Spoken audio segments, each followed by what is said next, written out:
और अब बात आज आने वाले सुप्रीम फैसले की। आज सुप्रीम कोर्ट में बड़े फैसले का दिन है और आर्थिक रूप से कमजोर वर्ग के आरक्षण पर फैसला आना है। तो झारखंड के सीएम हेमंत सोरेन के खिलाफ ऑफिस ऑफ प्रॉफिट मामले में भी केस चलेगा या नहीं, इस पर भी फैसला आएगा। लेकिन इससे पहले, सबसे पहले जो आज सुप्रीम फैसला आना ईडब्ल्यूएस कोटे को लेकर, उस पर आपको बताएं फैसले का दिन है। आरक्षण संविधान की मूल भावना के खिलाफ है। विरोध क्यों हो रहा है वो हम आपको बता रहे हैं। गरीबों को दूसरे तरीके से मदद दी जाए, लेकिन ये तरीका जो आरक्षण का है उसे खत्म करना चाहिए। ईडब्ल्यूएस आरक्षण जातीय भेदभाव करता है, इसको बढ़ाता है। इसी विरोध में याचिका दाखिल की गई थी। ईडब्ल्यूएस आरक्षण एससी, एसटी, ओबीसी को भी मिले। सुप्रीम कोर्ट ने आरक्षण की सीमा 50% तय किया है। तो ये आरक्षण को लेकर लड़ाई, आज इस पर आना है सुप्रीम फैसला। पक्ष में अब दलील क्या है कि गरीबों को समानता देने के लिए जरूरी है। आरक्षण से गरीबों के उत्थान की कोशिश की जा रही है और की जाती रही है। गरीबों के जीवन में बेहतरी ही एक मकसद है और इसीलिए इस आरक्षण को लाया गया। ईडब्ल्यूएस आरक्षण से दूसरे वर्ग को कोई नुकसान नहीं है। हाँ, वो वर्ग जो गरीब है उससे जरूर फायदा है। आरक्षण सीमा संवैधानिक प्रावधान नहीं है। ये सारी दलीलें कोर्ट में हो चुकी दोनों ही पक्षों की तरफ से और जज ने अपना फैसला सुरक्षित रख लिया था। 103वां संविधान संशोधन, आज उस पर सुप्रीम फैसला आना है। अनुच्छेद 15-16 में बदलाव होगा। जिस तरीके से ये सुप्रीम फैसला आज आने वाला है, नजरें इसी पर हैं क्योंकि दलीलें अपनी अपनी दी गई कि कैसे ये आरक्षण आपके साथ हो सकता है, आपके खिलाफ हो सकता है, किसी को नुकसान है या नहीं है और किसी को फायदा है तो वो कितना फायदा है। इन सारे ही पहलुओं पर देखिए आज जो है दलीलें हो चुकी हैं और आज इस पर फैसला आना है। फैसले का आज दिन है। चीफ जस्टिस का आज आखिरी दिन भी है, आखिरी कार्य दिवस है और उसके पहले ही ये बड़ा फैसला उनकी तरफ से। चीफ जस्टिस उदय उमेश ललित की अध्यक्षता वाली 5 जजों की बेंच ने 7 दिनों तक मामले को विस्तार से सुना है और फैसला अपना सुरक्षित रख लिया। और आज ही वो घड़ी है फैसले की। 10 बजे के बाद ही बताया जा रहा है, कभी भी ये फैसला आ सकता है।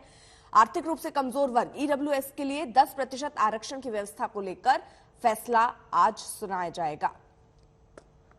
संजय हमारे साथ, हमारे सहयोगी इस वक्त जुड़ चुके हैं। संजय, यानी कितनी देर में ये फैसला आ सकता है? और देखिए दलीलें पूरी हो चुकी हैं और आज सुप्रीम फैसले का दिन है। 10:30 बजे संविधान पीठ बैठेगी और संविधान पीठ की अध्यक्षता चीफ जस्टिस उदय उमेश ललित कर रहे हैं।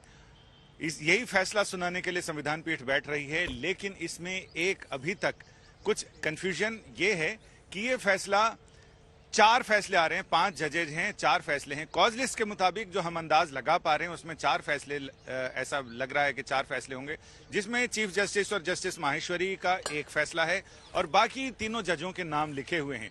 आमतौर से कॉज लिस्ट में जो भी जज फैसला लिखते हैं उनका नाम होता है। अगर यूनानिमस होता है तो कोई एक जज सारे जजों के विचार उसमें लिखते हैं और वो एक यूनानिमस यानी सर्वसम्मत फैसला होता है।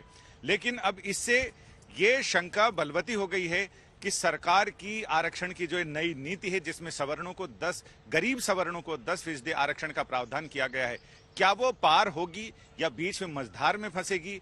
ये आशंका बलवती हो गई है। क्या ये बड़ी बेंच को जाएगा ये मामला? इस पार या उस पार का फैसला हो पाएगा, नहीं हो पाएगा? क्या कुछ मुद्दों पर 5 जज सहमत हैं, कुछ मुद्दों पर अलग अलग राय रख रहे हैं? ये सच में देखना दिलचस्प होगा अर्पिता। लेकिन अगर जैसी संभावना आप जता रहे हैं संजय, जैसी स्थितियां दिख रही हैं, अगर ऐसी सिचुएशन बनती है तो आगे पॉसिबिलिटीज क्या है?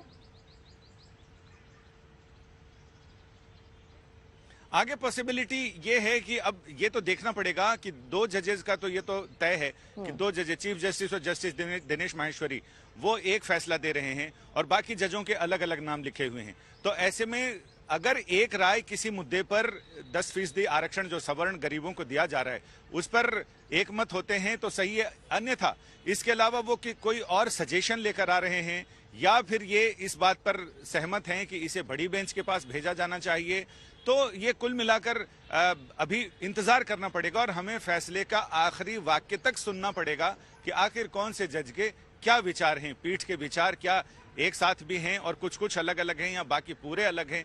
ये सचमुच सिर्फ हम कयास लगा सकते हैं इसमें और आखिर तक हमें सुनना पड़ेगा और समझना पड़ेगा कि आखिर पीठ कहना क्या चाहती है। अब जरा जल्दी से बता दीजिए, क्योंकि 7 दिन बहस चली, अलग अलग पहलू यहाँ रखे गए, क्या किस किस तरीके की दलीलें रखी गई हैं और उसके बाद फैसला सुरक्षित रख लिया गया था?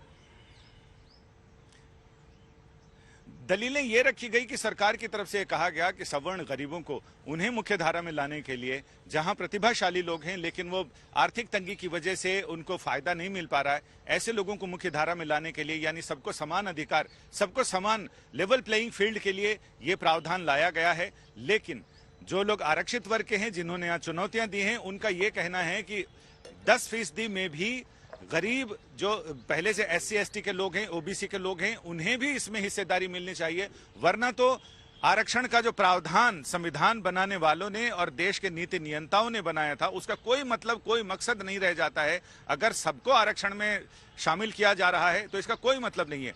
अब ये कोर्ट तय करेगा कि क्या गरीब सवर्णों को आरक्षण देने की सरकार की नीति सही है, या इसमें कोई संविधान की जो आत्मा है, बुनियादी चीजें हैं संविधान की, क्या उसका कहीं उल्लंघन हो रहा है। इन तमाम चीजों का अध्ययन होगा। यही सारी दलीलें मुख्य रूप से 7 दिनों तक इन्हीं दलीलों को अलग अलग एंगल से, अलग अलग पहलुओं से, अलग अलग कोण से ये बताया गया, कोर्ट को ये बताया गया।